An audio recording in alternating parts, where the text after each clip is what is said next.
மாவட்டம் உடுமலை அருகே ஆனைமலை புலிகள் காப்பகத்தின் உடுமலை வனச்சரகத்துக்கு உட்பட்ட மேல்குருமலை பகுதியைச் சேர்ந்த மாரிமுத்து பழங்குடியைச் சேர்ந்த தொழிலாளி ஆவார். இவர் தனது குடும்பத்துடன் கேரள மாநிலம் மறையூர் பெரியகுடியில் வசித்து வருகிறார். ஜூலை 30ஆம் தேதி கேரள அரசு பேருந்தில் பயணித்த மாரிமுத்து தமிழ்நாடு கேரளா எல்லையான சின்னார் சோதனை சாவடியில் சோதனையின் போது கைது செய்யப்பட்டார். அவருடைய சட்டைப்பையில் சிறுத்தைப்பல் இருப்பது கண்டறியப்பட்டதனைத் தொடர்ந்து அவர் முதலில் கேரள வனத்துறையினரிடம் ஒப்படைக்கப்பட்டார். பின்னர் சின்னார் சோதனை சாவடி உடுமலை வனச்சரகத்துக்குட்பட்ட பகுதியாக இருந்ததால் தமிழ்நாடு வனத்துறையினரிடம் மாற்றப்பட்டார். விசாரணைக்காக உடுமலை வனச்சரக அலுவலகத்திற்கு அழைத்து செல்லப்பட்ட மாரிமுத்து ஜூலை 31 அதிகாலையில் அலுவலக வளாகத்தில் உள்ள கழிப்பறையில் மர்மமான முறையில் உயிரிழந்த நிலையில் கண்டெடுக்கப்பட்டதாக வனத்துறை தெரிவித்துள்ளது. இதனைத் தொடர்ந்து உடுமலை போலீசார் அவரது உடலை மீட்டு பிரேத பரிசோதனைக்காக அனுப்பி வைத்தனர். ஆனால் அவரது மரணத்தில் சந்தேகம் இருப்பதாக கூறி திருப்பூர் அரசு மருத்துவமனையில் அவரது உடலை பெற்றுக்கொள்ள மறுத்து அவரது குடும்பத்தினர் மற்றும் பழங்குடியினர் போராட்டத்தில் ஈடுபட்டனர். இன்று காலை தேவிகுளம் தொகுதி எம்எல்ஏ ராஜா தலைமையில் கேரள மற்றும் தமிழக வனப்பகுதியில் வசிக்கும் 500க்கும் மேற்பட்ட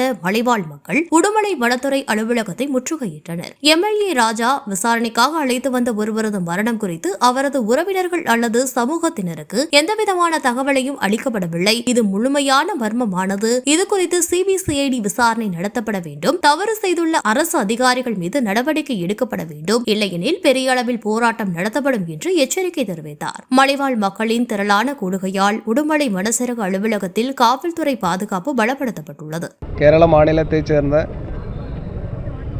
மாரிமுத்து என்ற பழங்குடியின சமுதாயத்தை சேர்ந்தவர் உடுமலை வனத்துறை அலுவலகத்திற்கு விசாரணையின் பாகமாக அழைத்து கொண்டு வரப்பட்ட மாரிமுத்து அவர்கள் நேற்றைய தினம் மர்மமான முறையில் மரணமடைந்திருக்கிறார். அவர் விசாரணைக்கு அழைத்து கொண்டு வருகின்ற பொழுது சம்பந்தப்பட்டவர்களிடம் அதை குறித்து வனத்துறையினர்கள் தெரிவிக்கல். அவரை என்ன காரணத்திற்காக அழைத்து கொண்டு வந்திருக்கிறார்கள் அப்படின்னு சொல்லி யாருக்கும் அறிவிப்பு கொடுக்காமல் திடீரென இறந்த செய்தி மட்டும்தான் கேட்க முடிந்திருக்கிறது. இப்போ மர்மமான முறையில் மாரிமுத்து அவர்கள் இங்கே வனத்துறையின் அலுவலகத்தில் அவர் இறந்து போயிருக்கிறார். அப்பொழுது நேற்றைய தினம் இங்கே இருக்கக்கூடிய மெஜிஸ்ட்ரேட் அவர்கள் நேரடியாக இங்கே விசாரணை நடத்திய பொழுது அவர்கள் சொன்னது இந்த மரணம் எப்படி நடந்தது என்று போஸ்ட்மார்ட்டம் ரிப்போர்ட்டு வந்ததற்கு பிறகு தான் தெரியும். அதனால் போஸ்ட்மார்ட்டம் ரிப்போர்ட் எல்லாம் உங்களுக்கு தருகிறோம் என்று சொல்லி தான் இன்றைக்கி பிரேத பரிசோதனைக்கு திருப்பூருக்கு கொண்டு சென்றிருந்தார்கள். ஆனால் இப்பொழுது பிரேத பரிசோதனை முடிந்த பிறகு அதனுடைய ரிப்போர்ட்டு கொடுப்பதற்கு தயாராகவில்லை. ஏதோ சாதாரணப்பட்ட மக்கள் ஒரு பழங்குடியின சமுதாயத்தைச் சேர்ந்த ஒருவர் இறந்து போயிருக்கிறார். அப்போ அவருடைய இறப்பில் எங்களுக்கு சந்தேகம் இருக்கிறது. எதன் பாகமாக இதுக்கு முன்னாடி வனத்துறையினருக்கும் மாரிமுத்து அவருக்கும் வேறு வழக்குகள் நீதிமன்றத்தில் நடைமுறையில் இருந்தது. இப்போ அந்த கேஸு ஏகதேசம் முடிஞ்சிருச்சு அப்படின்னு நான் நினைக்கிறேன்.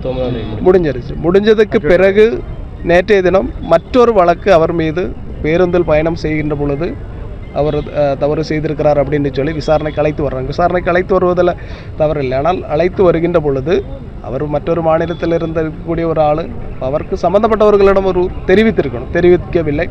அது மட்டுமல்ல, இங்கே கொண்டு வந்திருக்கக்கூடிய ஆள் இறந்து போயிட்டார், மர்மமான முறையில் இறந்து போயிருக்கிறார். அப்போ அதில் சந்தேகம் இருக்கிறது. அப்போ அந்த சந்தேகத்தை இன்றைக்கி தெளிவுபடுத்த வேண்டும். இதில் சம்மந்தப்பட்ட ஆளுகள் யாராவது தவறு செய்திருந்தால் அரசு அதிகாரிகள் இன்றைக்கி தவறு செய்திருந்தார்கள் என்று சொன்னால் அவர்களுக்கு எதிராக கடுமையான முறையில் நடவடிக்கை எடுக்க வேண்டும். கண்டிப்பான முறையில் நடவடிக்கை எடுக்கவில்லை என்று சொன்னால் ஒரு மிகப்பெரிய போராட்டத்திற்கு தலைமை கொடுக்கலாம். எங்கே தான் இருக்க போகிறோம். அதுபோல் அவருடைய குடும்பத்திற்கு இன்றைக்கி இழப்பீடு கொடுக்க வேண்டும் என்ற ஒரு கோரிக்கை நாங்கள் வைத்திருக்கிறோம். சிபிசிஐடி இந்த வழக்கை விசாரணை செய்ய வேண்டும். எப்படி இறந்திருக்கிறார் என்ற அந்த மர்மமான அந்த செய்தி விசாரணை சிபிசிஐடி செய்ய வேண்டும் என்றும் கேட்டுக்கொள்கிறோம்.